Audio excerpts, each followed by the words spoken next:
Story 2. Tunnels, Trout and Trouble.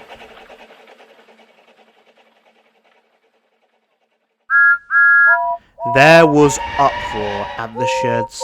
The noise was awful, as every engine complained, grumbled and shouted.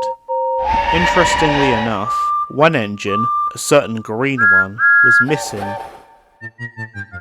The fat director soon arrived to stop the noise. "What's going on here?" he demanded. The engines all looked at each other. Thomas the tank engine decided to speak up. "What's the point of shutting Henry in that tunnel?" he asked crossly. "I understand he was being foolish, but what about the rest of us? What are we meant to do with one of our own missing?"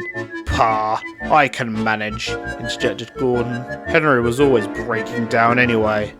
"Even so," Edward spoke up, "we don't have many engines on this railway. We need all the help we can get." "I understand your feelings," said the fat director.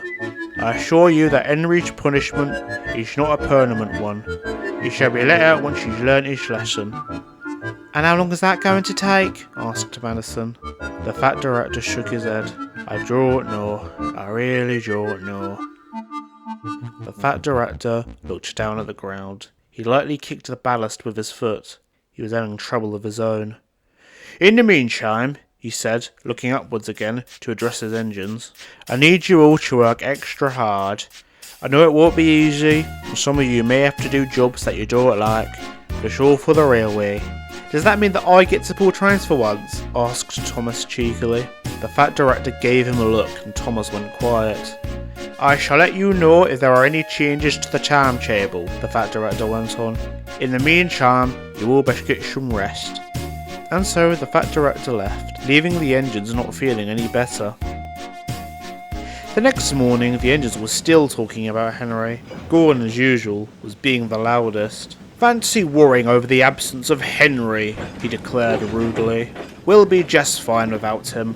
That engine has never done a hard day's work in his life." Madison was cross. She cared deeply for Henry. "You won't be saying that once they put you on a job that you don't like."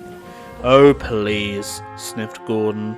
"Henry had his uses, yes, but this latest stunt of his won't affect my timetable." "Puh, to stick in a tunnel like Henry did. Well, you'd never catch me acting so foolish." Madison simply gave Gordon a disapproving look, but had no energy left to argue. With Gordon, there wasn't really much point. Later, Gordon's driver arrived. He had news for Gordon. News that the big engine was not happy about. "Do I have to?" he moaned pathetically. "Yes, you do," replied the driver sternly. "Edward and Madison are busy with their own work. Those other blue engines, though, what are their names? Tweedledum and Tweedledee, they're away. And as for Thomas, well, he's needed here."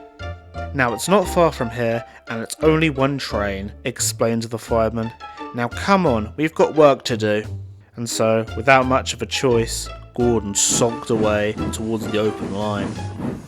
Gordon's job was collecting trucks of fish from a fishing village and bring them back to Vickerstown. There, an engine from the other railway would arrive to take them away.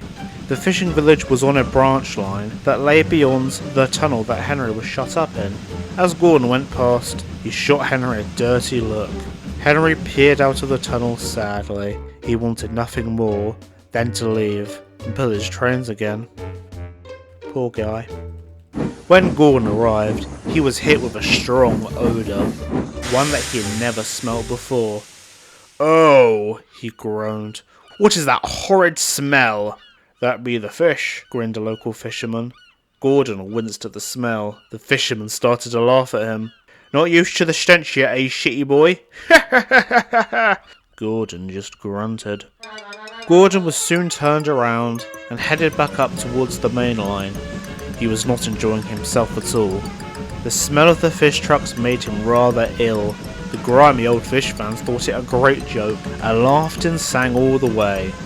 Gordon just sulked as he slowly trundled along the line. "I can't believe these are the sort of jobs I'm doing," he grumbled. Presently, he reached Henry's tunnel yet again. Gordon puffed slowly with deep clouds of steam. trying his best not to be noticed. Henry, however, saw the whole thing. His eyes widened as he saw the big engine puffing round the bend with a trail of 14 fish fans behind him. Gordon slowly steamed into the dark tunnel, but he didn't come out the other side. Instead, Gordon went slower and slower. "What's happening? Why am I stopping? I can't get him to steam properly," cried the fireman. "He's doing this again," muttered the driver. "Come on, Gordon." "Oh, for goodness sake, I am trying," snapped Gordon, causing soot to sprinkle down off the tunnel roof. "It's those smelly trucks." "If we can't get steam up, we'll have to get help," said the fireman. "I'll head to the signal box and call the yard. The fat director won't be happy." Gordon sighed. He had made a right fool out of himself. Then he heard something come from the other side of the tunnel wall. It sounded like laughing. "Oh, shut up, Henry!" "Make me." Unfortunately for Gordon, the engine to come to his rescue was Madison. She was quickly coupled up and took the train and Gordon down to Vickerstown.